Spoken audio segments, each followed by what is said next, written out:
에레미야서 7장은 성전 앞 설교라는 불리는 중요한 장입니다. 저는 이 본문을 대하고 읽을 때마다 늘 상상합니다. 저희 상일교회 교인들이라면 저를 모르시는 분들은 없습니다. 근데 제가 만약 주일 아침에 그리고 저녁까지 교회 문 앞에서 3절과 4절처럼 너의 길과 행위를 바르게 하라, 그리고 이것이 여호와의 성전이다, 여호와의 성전이라 하는 말을, 그 거짓말을 믿지 말라라고 외치고 있다라고 상상한다면 일단 용납이 되지 않을 거라고 생각이 듭니다. 그리고 김 목사님이 왜 저러지 하고 이해가 되지 않을 겁니다. 어쨌든 교회 입장에서는 먼저는 담임 목사님과 장로님이 와서 하지 마세요, 왜 그러세요, 저를 설득하려고 할 겁니다. 그런데 설득이 안 되면 이번엔 등치가 좋은 신 전사님과 김창선 전사님이 와서 저를 끌어내려고 할 겁니다. 제가 끌려가면서도 이것이 여호와의 성전이란 거짓말을 믿지 마십시오 라고 외치면 이젠 경찰까지 오는 거죠. 일단 유쾌한 광경이 절대 아닙니다. 근데 지금 예레미야가 하는 일, 성전 문 앞에서 3절과 4절의 말씀, 너희 길과 행위를 바르게 하라, 그리고 이것이 여호와의 성전이라는 무수 사람들의 거짓말을 믿지 말라라고 외치고 있는 것입니다. 이 메시지는 예레미야 스스로 하는 것이 아니라 1절 말씀처럼 예레미야에게 여호와 하나님의 말씀이 임하사 예레미야가 성전 문 앞이라고 정확하게 표현합니다. 그 앞에서 외치고 있는 것입니다. 아파트가 지어질 때, 건축이 될 때 뉴스나 또한 어떤 고발을 하려고 하는 기자들은, 또한 어떤 단체들은 건물이 제대로 지어지지 않으면 거기 앞에 가서 정말 데모를 합니다. 제대로 건축해라, 똑바로 건축해라. 그리고 그것이 뉴스에도 나옵니다. 코로나 기간 때 지어졌던 아파트들, 정말 순살 아파트라는 별명이 지어질 이런 아파트들이 지금 최근에 정말 폭발을 했습니다. 마치 이와 같은 것입니다. 예레미야가 왜 성전 앞에서 이것이 여호와의 성전이라는 거짓말 믿지 마, 여호와의 성전이라는 것을 믿지 말라고 합니까? 겉으로는 멀쩡해 보이는데 그 안에 하나님을 사랑하는 뼈대가 없습니다. 하나님을 향한 진심 어린 마음이 없는 것을 보고 하나님이 예레미야에게 가서 외치라고 말씀하는 것입니다. 성전 시대 전에 하나님이 자신의 이름을 두고 자신의 백성들과 만났던 장소가 어디입니까? 오늘 본문에 읽었던 것처럼 그곳은 실로입니다. 실로는 여호수아가 회막을 처음 세운 장소이기도 했고, 이스라엘 12지파가 땅을 분배할 때 제일 처음 분배했던 장소가 어디입니까? 실로입니다. 하나님께서 자신의 이름을 두고 자신의 백성들을 만났던 장소가 실로이고, 하나님도 그곳에 대한 사랑이 충만하십니다. 7장 12절에 너희가 내가 처음으로 내 이름을 둔 처소 실로에 가서, 하나님도 내가 그곳에 처음으로 내 이름을 두었다 하고 애정어린 말씀을 하십니다. 가서 내 백성 이스라엘 악에 대하여 내가 어떻게 행하였는지 보라. 그런데 실로 그 장소에서 이스라엘 백성들이 악을 행합니다. 그러나 하나님은 사랑을 가지고 13절 말씀처럼 여호와의 말씀이니라, 이제 너희가 그 모든 일을 행하였으며 내가 너희에게 말하되 새벽부터 부지런히 말하였어도 듣지 아니하였고 너희가 불러도 대답이 없었다라고 말씀합니다. 그래서 하나님께서는 그 실로를 15절 후반절에 내가 쫓아냈다라고 말씀합니다. 하나님의 이름을 처음 둔 실로도 내가 쫓아내고 파괴하고 멸망시켰던 것처럼 너희가 여호와의 성전이라고 말하는 이 성전조차도 내가 언제든지 무너뜨릴 수 있다, 멸망시킬 수 있다라고 말씀하는 것입니다. 제가 지난 오후 예배 때도 한번 보여드렸던 자료가 있습니다. 한국교회 미래를 준비하는 모임에서 한국 개신교인 교회활동과 신앙의식을 분석한 보고서가 책자로 출간되었습니다. 특별히 코로나 팬데믹 이후 객관적인 어떤 자료가 책자로 나왔기 때문에 매우 의미가 깊습니다. 첫 번째 질문은 이것입니다. 당신에게 종교가 있습니까? 라는 질문에 36.6%가 예, 종교가 있습니다 라고 대답합니다. 그런데 63.4%는 종교가 없다라고 이야기합니다. 특별히 종교가 없습니다라는 이 대답은 6년 전에 비해서 10%가 는 것입니다. 그렇다면 신앙을, 종교를 왜 버렸습니까? 라고 질문합니다. 첫 번째는 종교에 대한 실망감으로 28%가 종교를 버렸다라고 이야기합니다. 그런데 40% 이상이 종교에 관심이 없다라고 대답합니다. 이런 뉘앙스인 겁니다. 버린 게 아니라 처음부터 관심이 없었습니다라는 방향으로 사람들의 생각과 인식이 바뀐 것입니다. 세 번째 질문, 종교에 대한 호감도 조사를 합니다. 32.9%로 불교가 압도적으로 가장 많았습니다. 그리고 28.9%로 천주교, 그리고 유교가 독특하게도 11%가 나왔습니다. 그리고 개신교는 코로나 전에는 10%가 넘었습니다. 그런데 코로나 이후 10% 아래인 6.8%가 나왔습니다. 지난번에 말씀드렸던 것처럼 그래도 다른 종교보다 기독교가 호감도가 좋다고 했는데 어디였죠?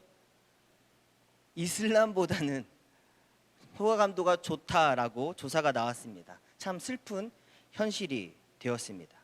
다시 한번 3절과 4절을 같이 한번 읽어봅니다. 시작. 만군의 여호와 이스라엘의 하나님께서 이와 같이 말씀하시되 너희 길과 행위를 바르게 하라. 그리하면 내가 너희로 이곳에 살게 하리라. 너희는 이것이 여호와의 성전이라, 여호와의 성전이라, 여호와의 성전이라 하는 거짓말을 믿지 말라라고 말씀합니다. 3절에 있는 말씀처럼 이곳에 살게 하겠다는 말씀은 무슨 뜻입니까? 단순히 사는 것이 아니라 풍성하고 교제가 깊게 살 수 있게 하겠다라는 말씀입니다. 거짓말 이야기를 하니까 최근에 제가 봤던 다큐멘터리가 하나 생각납니다. 시스피라시라는 다큐멘터리입니다. 우리가 요즘에 카페에 가면은 플라스틱 빨대를 쓰지 않고 종이 빨대를 씁니다. 네, 그렇죠. 이미지에서 보시는 바와 같이 저 거북이 사진 하나가 많은 사람들이 결국에는 플라스틱 빨대가 아니라 종이 빨대를 쓰게 되는 하나의 계기가 되었습니다. 그런데 이 다큐멘터리에서 하는 말은 무엇이냐면 저렇게 유도하는 것이 거짓말이라는 것입니다. 사실상 해양 동물들이 죽어가고 바다 환경이 오염되는 것은 산업을 위해서 많은 배들이 버리는 그물 때문에 환경이 오염된다고 이야기합니다. 그리고 그 그물 때문에 많은 돌고래와 거북이와 그리고 물고기들이 잡혀서 엉켜서 죽는다라고 합니다. 그런데 사람들에게 그것이 알려지면 안 되니까 많은 전 세계 사람들을 저 거북이 사진 하나로 기만하고 속여서 사람들이 환경에 대해서 인식을 잘 갖고 지키게 하고 본인들은 뒤에서 복잡한 로비를 통해서 계속해서 산업 활동을 한다라는 다큐멘터리였습니다. 그리고 지금도 일본이나 페루 같은 데서는 고래 사냥을 합니다. 그러면 거기 사방에 있는 바다가 핏물이 될 정도로 고래를 많이 죽입니다. 그 사진도 보여드리고 싶은데 보면은 너무 잔인합니다. 그러나 인터넷에 한번 고래 사냥이라고 쳐보십시오. 그러면 정말 지금도 많은 동물들을 죽이는 행사와 축제가 일어나고 있습니다. 그런데 그런 일로 인해서 환경이 오염되고 있다라는 것입니다. 그러므로 우리가 속아서는 안 되는 부분들이 분명히 있다라는 것입니다. 자기를 기만하는 성도, 백성들을 향해서 하나님은 처음 자신이 이름을 둔 그 실로조차도 버렸듯이 이 성전도 내가 버릴 수 있다라고 말씀하는 것입니다. 너희가 진심으로 나를 믿고 따르지 않으면 내가 이 성전조차도 버릴 수 있다라고 말씀합니다. 그러므로 건물로서 성전보다 중요한 것은 어디입니까? 마음의 성전입니다. 하나님을 진심으로 경외하는 사람을 하나님은 지금도 찾고 계십니다. 하나님은 지금도 진심으로 자기를 원하고 바라는 자들을 상대해 주시고 만나 주십니다. 믿으시죠? 그러므로 건물로서 성전에 대한 맹목적인 신뢰를 버려야 합니다. 내가 내 마음으로, 내 마음의 성전으로 하나님을 사랑하고 따라가고 있으면, 그리고 그러한 사람을 하나님은 지금도 찾고 계십니다. 믿는 자가 변화되지 않으면 건물로서의 성전이 아무리 크고 아무리 화려해도 아무런 의미가 없다라는 것입니다. 즉 믿음의 대상에 대한 사랑과 신뢰가 있어야 합니다. 믿으니까 그 믿음의 효과에 대해서만 바라는 마음이 바로 하나님께서 싫어하는 마음이고, 어떠한 효능과 효과만을 바라는 마음, 그것이 속물적인 태도입니다. 그러한 태도에 대해서 10절과 11절에 하나님이 이와 같이 말씀합니다. 같이 한번 읽어봅니다. 시작. 내 이름으로 일컬음을 받는 이 집에 들어와서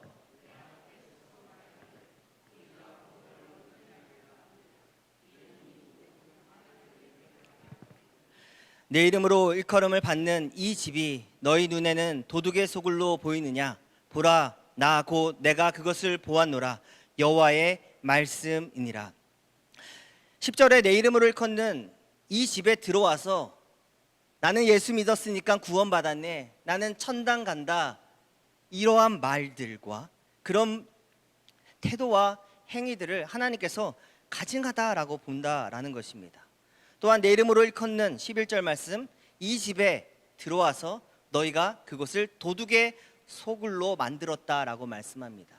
교회 와서 복에 대한 설교가 퍼집니다. 그리고 교회 와서 복만을 바랍니다.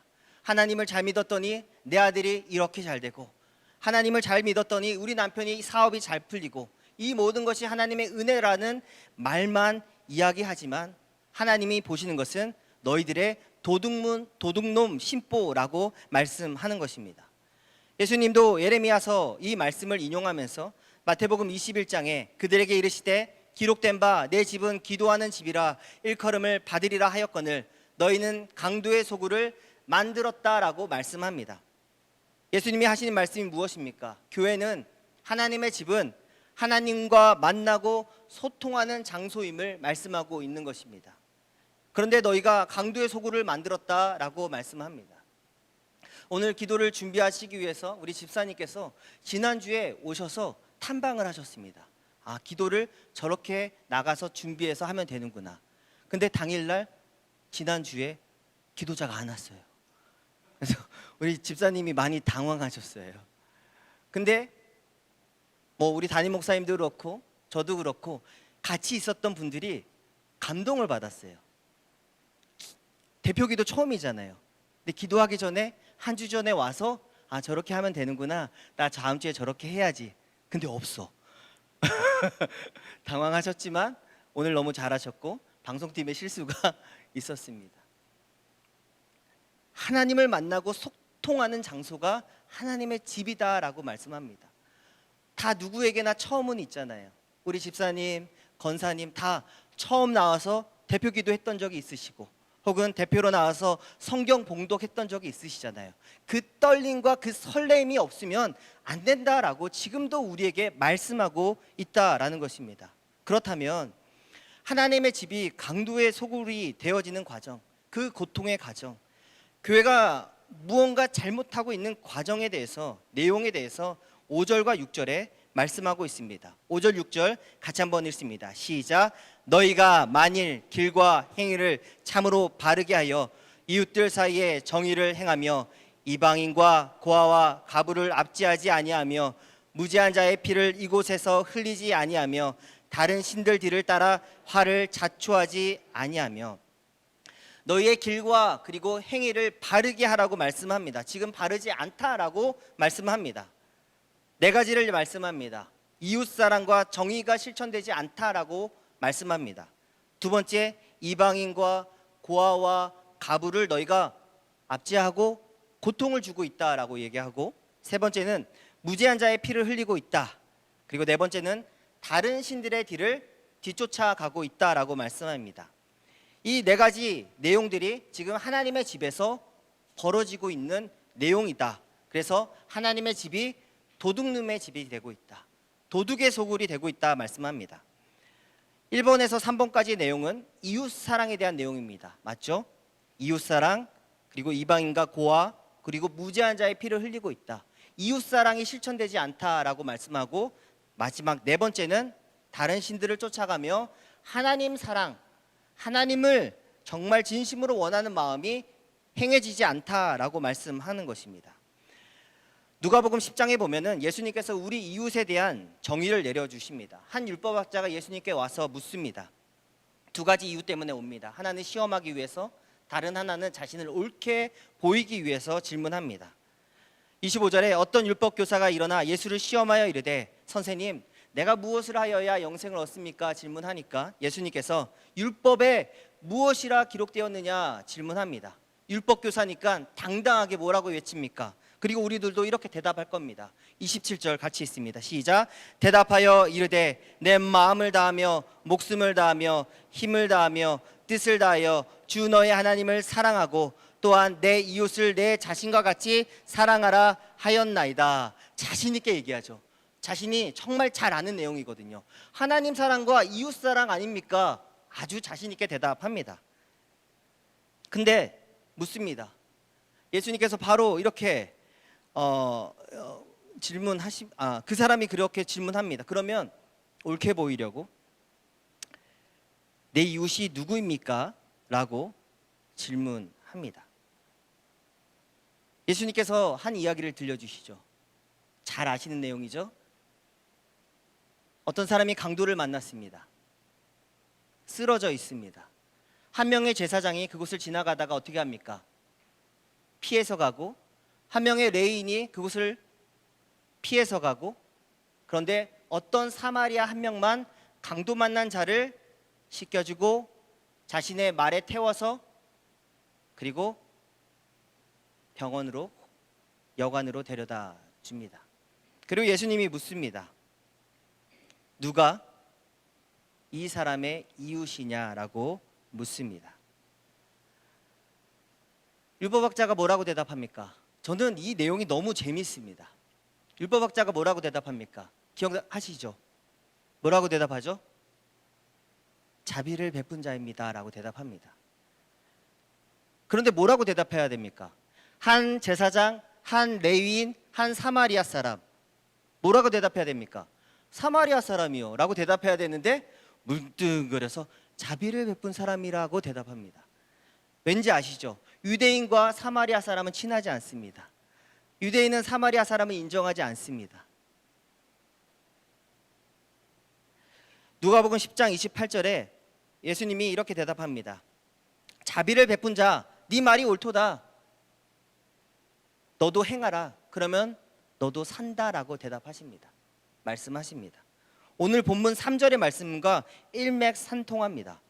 만군의 여호와 이스라엘 하나님이 이와 같이 말씀하시되 너희의 길과 행위를 바르게 하라. 그리하면 내가 너희로 살게 하리라. 이웃사랑과 하나님의 사랑을 실천해라. 그러면 너로 살게 하리라 말씀합니다.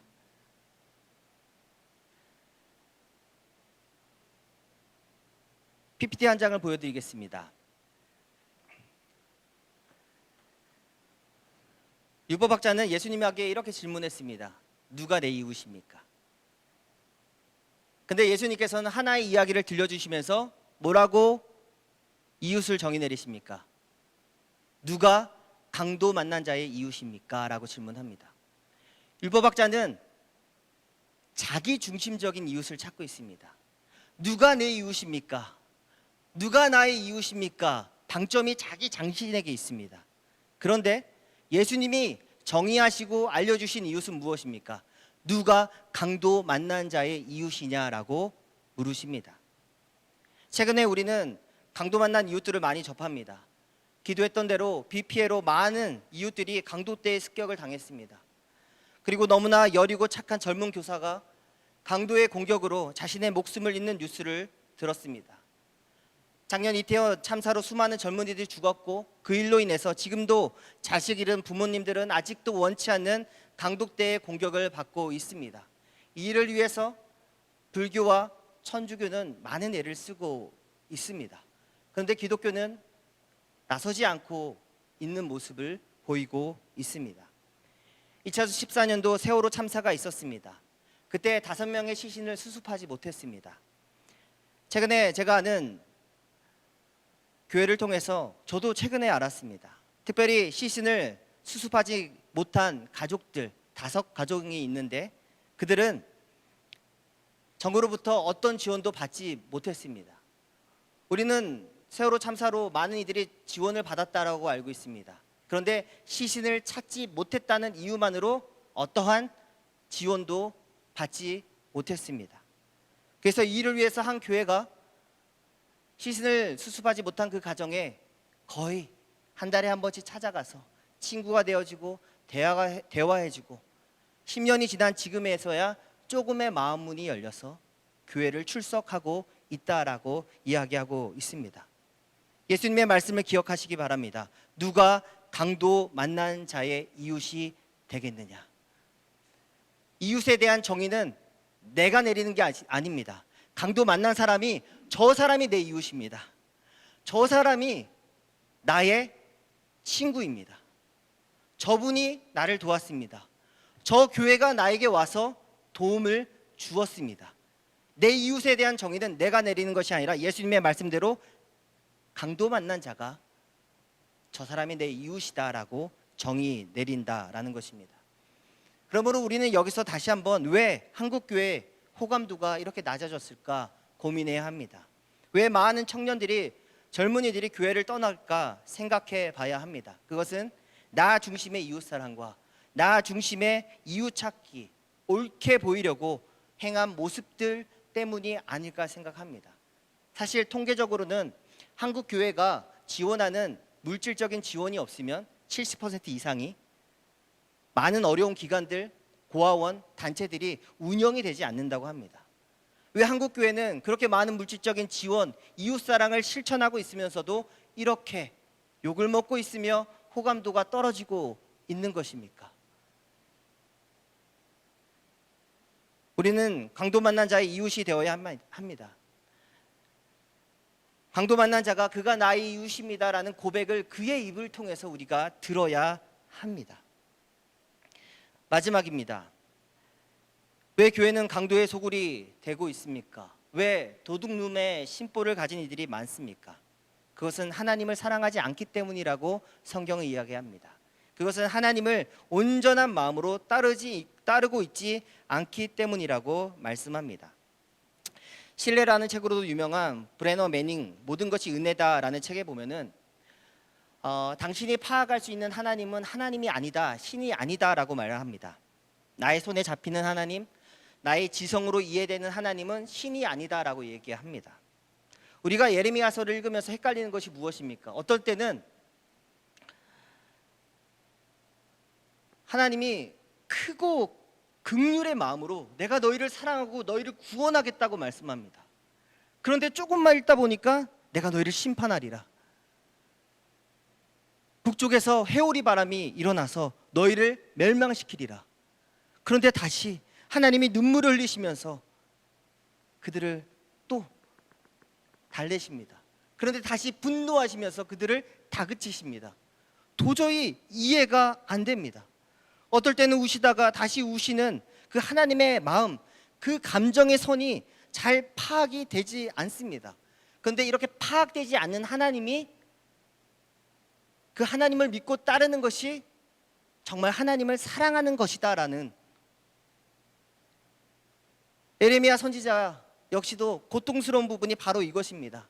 하나님의 마음이 파악이 되지 않습니다. 다채로운 하나님의 감정의 선, 분노하시다가 때로는 사랑이 많으신 그 하나님의 선이, 그 라인이 도저히 종잡을 수가 없습니다. 그런데 하나님을 사랑하니까 순종합니다. 성전 문 앞에서 외치라니까 외칩니다. 이것이 사랑, 하나님을 향한 사랑을 우리가 행할 때 가져야 하는 태도라는 것입니다. 제가 최근에 C.S. 루이스의 책을 다시 읽고 있습니다. 고통의 문제라는 책을 최근에 한 권 다시 읽었습니다. C.S. 루이스는 영국의 작가입니다. 뒤늦게 회심을 해서 기독교 작가로서도 또한 좋은 책들, 유명한 책들을 많이 냈습니다. 그 중에 하나가 고통의 문제입니다. 그리고 이분은 라디오 프로그램이나 강연을 통해서 고통에 대한 관련된 많은 강연을 하고 이야기를 하셨습니다. 그런데 이분이 평생을 독신으로 살다가 60세에 59세에 조이라는 여성을 만나 결혼을 합니다. 그런데 문제는 이것입니다. 이 여성이 이미 암이 있고 암으로 죽어간다는 것을 알면서도 결혼을 서약하고 결혼해서 함께 삽니다. 물론 중간에 아주 몸이 좋아지는 차도가 있었습니다. 그러니까 기대하는 마음도 있었겠죠. 그런데 결국엔 하나님이 불러가십니다. 얼마 함께 살지 못하고 자신이 사랑하는 여인이 떠나갑니다. 그리고 나서 C.S. 루이스는 이 일로 말미암아 거의 신앙을 잃을 정도까지 나아가게 됩니다. 책으로만 알던 고통, 강연을 통해서만 했던 그 고통이 아니라 실제로 자신이 사랑했던 여인을 잃으면서 고통을 당하니까 성난 목소리로 하나님께 고함을 지르고 발버둥을 치며 하나님께 대들듯이 슬픔을 퍼붓습니다.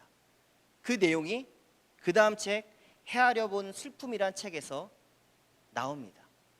그러니까 하나님께 발버둥 치고 고함을 지르며 슬픔을 막 퍼붓습니다. 그 내용을 다 일기에 씁니다. 그리고 그 일기가 책으로 나온 것입니다. 책에는 이런 내용이 있습니다. 오늘 밤 슬픔이 지옥처럼 다시 입을 벌린다. 슬픔이 짓누르는 시간, 하나님은 어디 계신가? 다른 모든 도움이 헛되고 절박한데 하나님께 다가가면 무엇을 얻는가? 하나님의 면전 앞에서 문이 쾅 닫히는데 도대체 무슨 소용이 있는가라고 일기를 씁니다. 그런데 이러한 과정을 통해서 하나님께 대들고 자신의 슬픔 때문에 하나님께 발버둥 치면서 다시 하나님을 만납니다. 그리고 그동안 자신이 고통에 대해서 책을 쓰고 고통에 대해서 강연을 했던 모든 것들이 피상적이었고 하나님이 자신의 고통 그 중심에서 함께 울고 위로하고 계신 것을 경험하며 다시 신앙을 회복합니다. 그러므로 성도 여러분, 우리가 이론적으로 알던 고통, 그리고 교리를 통해서 하나님을 접하는 말씀들, 그 너머에 내가 경험을 통해서 하나님을 만나고 접하며 하나님께 기도하며 나아가야 한다라는 것입니다. 하나님은 지금도 진실하게 자기를 찾기만 하면 상대해 주십니다.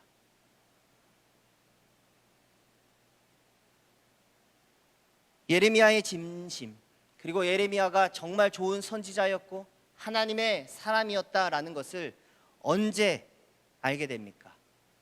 언제 예레미야가 정말 그가 진실한 선지자였구나, 성전 앞에서 그렇게 외쳤던 것이 거짓말이 아니고 참이었구나 라는 것을 언제 평가받습니까? 예레미야가 죽은 이후에 평가받습니다. 진실하고 참된 선지자, 감옥에 들어가고 사람들에게 침뱉음을 받으며 뺨을 맞고 동굴 속에 처박혔던 그 예레미야, 죽음 이후에 그가 진짜로 하나님의 참된 선지자였다라는 것을 알게 됩니다. 예레미야가 어쩔 때는 분노하고 어쩔 때는 웃으며 그 백성들을 향한 긍휼의 마음을 품었던 그 모든 행동들이 하나님의 마음을 알기 때문에, 하나님을 사랑하기 때문에 보여줬던 진심이라는 것을 그가 죽은 이후에 알게 되었다라는 것입니다. 그러므로 교회가 도둑의 소굴이 되지 아니하고 또한 우리의 마음이 그 도둑놈의 심보가 되지 않기 위해서는 하나님께 진심으로 다가가야 될 줄 믿습니다. 하나님을 진심으로 사랑해야 될 줄 믿습니다. 그래서 하나님, 파악되지 않는 하나님, 종잡을 수 없는 하나님의 그 마음 때문에 내 마음도 힘들고 때로는 하나님의 분노하심이 느껴져서 교회를 위해 기도하고 또한 때로는 하나님의 긍휼한 마음이 느껴져서 교회를 위해 또한 자녀를 위해 또한 내 주변에 믿지 않는 자들을 위한 기도의 눈물을 하는 모든 행동들, 이해되지 않는 모든 것들을 들으면서도 꾸역꾸역 순종해 나가는 것이, 그것이 곧 하나님을 사랑하고 신뢰하기 때문에 나오는 모습들이라는 것입니다. 오늘도 우리 중고등부 선생님들과 잠깐 모여서 성경학교를 위해서 잠깐 기도합니다. 한 3주간 주일 예배가 마치면 모여서 한 30-40분 함께 기도하고 준비했습니다.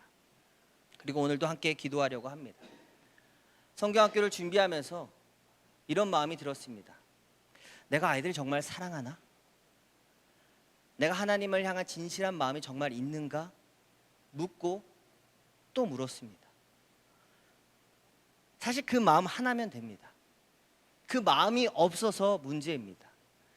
아까 김창선 전사님하고 대화를 하는데 자기가 수련회 갔을 때 한 번은 수련회 청년부를 인도하는 목사님이 2시간을 기도했대요. 설교를 한 1시간 이상 하고 했겠죠? 하고 기도인들을 2시간 했대요. 그래서 전도사님이 그래서 좋았습니까? 물었습니다. 그랬더니 청년들이 다 짜증이 올라와가지고 짜증 충만. 그래서 분위기가 그러지 않은데 그렇게 오래 기도하시니까 애들이 다 지치고 힘들었다 이야기를 하더라고요. 이번에 신전사님이 청년부와 중고등부 연합으로 함께 예배드리는데 저는 신전사님이 그렇게 한 30분 이상 열정적으로 설교하고 한 15분 이상 거의 20분 가까이 기도 인도하는 걸 처음 봤습니다. 그래서 그걸 보면서 제 마음이 뜨거워지고 참 감사했습니다. 수련회 되게 하는 방법은 기술에 있지 않습니다. 마음에 있습니다. 정말 사랑하는 마음이 있는가? 그래서 하나님께 그렇게 얘기했습니다. 저 없는 것 같습니다. 하나님이 좀 부어주십시오. 하나님 사랑하는 마음으로 진실하게 한 번이라도 눈빛을 보고 말을 하고 나아갈 수 있도록 도와달라고 요청했습니다. 성도 여러분, 하나님께 진실하게 나가면 하나님이 상대해 주십니다. 그리고 하나님께서도 우리에게 진실하게 물어보십니다. 너는 이웃을 진심으로 대하고 있느냐?